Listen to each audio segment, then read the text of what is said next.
Et focus à présent sur le Centre international de recherche et de formation en génétique appliquée et de surveillance sanitaire, logé à l'Université de Dakar. Le SIGA se veut référence en Afrique en matière de lutte contre le paludisme et autres maladies infectieuses. Le centre est l'œuvre d'un ancien pensionnaire de l'Université Cheikh Anta Diop de Dakar, le professeur Daouda Ndiaye. C'est une découverte signée Mamadou Sakine et Ibrahim Ndong.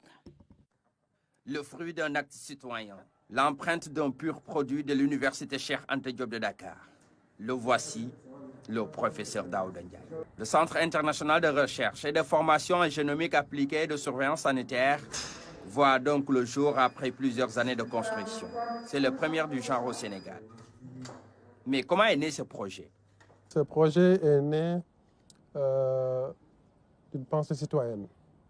Après avoir été formé par l'école de Dakar, notamment l'Université Cheikh Anta Diop de Dakar, avoir bénéficié de l'appui financier des Sénégalais lambda, des largesses des enseignants, il m'a fallu important de pouvoir faire quelque chose pour notre pays, quelque chose pour les générations actuelles comme futures en matière de formation, en matière de recherche. Ayant la possibilité de faire venir des experts, ayant la possibilité d'envoyer des étudiants, ayant la possibilité d'envoyer des scientifiques à l'étranger pour être formés, la première étape a été d'abord de former une masse critique d'experts sénégalais. Il nous fallait des moyens pour pouvoir terminer ce beau chantier, ce beau bijou. Et une personne est venue, a préféré, a voulu, a compris l'importance d'un tel centre, a mis de l'argent, c'est le président Macky Sall, que je remercie profondément. C'est grâce à un carnet d'adresses inhérent à ses connaissances dans le domaine de la santé que ce bâtiment a vu le jour. Les travaux ont commencé en 2017. 4 ans après, le centre est opérationnel et déjà, les stagiaires commencent à venir un peu partout dans le monde pour fréquenter le centre. Sarah est une étudiante venue des États-Unis d'Amérique. Moi, je viens de Détroit, des États-Unis d'Amérique. Je suis en master à l'Université de Boston. Je travaille dans une organisation à Washington, D.C. Je suis intéressée par tout ce qui est vaccination et maladies infectieuses. Si je suis ici, c'est grâce à la renommée de ce centre. C'est un centre de référence avec des ressources humaines de qualité. C'est pourquoi j'ai fait une demande de stage ici. Elle n'est pas la seule. Le manager du centre aussi. C'est un Nigérian qui vivait aux États-Unis. Aujourd'hui, il veut suivre les pas du professeur Daouda Ndiaye. Le professeur Daouda étant vraiment dedans, donc j'ai souhaité l'avoir comme un coach pour aller vers l'agrégation. Et au moment où je vous parle, le Niger a besoin d'un professeur en parasitologie. Et je souhaite être parmi les premiers à aller au Niger. Je réside aux États-Unis depuis 2004. Donc j'ai eu l'honneur ou la chance de travailler au CDC d'Atlanta pendant beaucoup d'années, environ 5 ans. Et l'idée, c'était de tout faire pour revenir en Afrique avec la technologie, le transfert de connaissances. Donc j'avais tout cela en moi. Et quand, effectivement, à un moment donné, j'ai entendu parler du professeur Daouda, qui excelle dans ce domaine, qui a aussi accepté de revenir au Sénégal, parce qu'il avait aussi le choix de rester là-bas, aux États-Unis. Donc j'ai dit, voilà, quelqu'un que nous cherchons.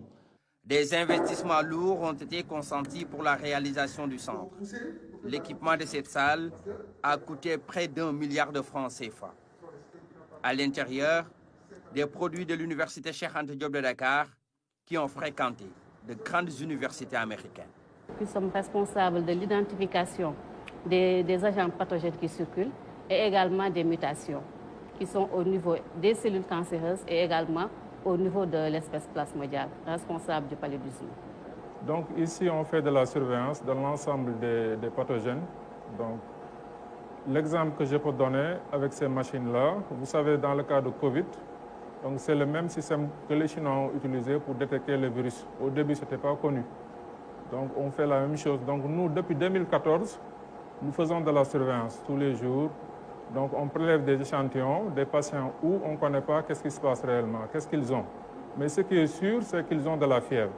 Ça peut être le palu ou bien d'autres virus. Maintenant, on utilise le séquençage. Voici la salle biologique P3, une salle en haute sécurité. Tout produit biologique dangereux, très souvent venant de patients atteints de n'importe les maladies infectieuses les plus dangereuses, telles que, je ne parle même pas de Covid, mais de Ebola, d'autres maladies hémorragiques. C'est au niveau de ces compartiments-là que les échantillons sont envoyés et traités avant qu'ils ne sortent pour aller faire le laboratoire d'analyse. Plus qu'on progresse dans ce bâtiment, plus on découvre de nouveaux matériels à la pointe de la technologie. C'est là où nous avons les réfrigérateurs, les congélateurs. Je pense que vous avez entendu parler des frigos moins 80. Moins 80, vous avez entendu parler de ça durant les vaccins, où est-ce qu'il faut stocker les vaccins. Mais nous, on l'utilise pour garder des souches, des microbes, sur une durée de 40 ans par exemple. Donc dès qu'on reçoit un microbe, on les met dans ces frigos pour les faire dormir, pour les endormir. On peut également extraire l'ADN et les mettre ici. Il y a deux possibilités. Soit on prend l'ADN, extrait, on les garde, soit on prend carrément le microbe, on les fait endormir ici. Le centre génomique est bâti sur une superficie de près de 2000 hectares au sein de l'université Cheikh Anta Diop de Dakar. Un bâtiment R+5 qui jouit presque de toutes les commodités.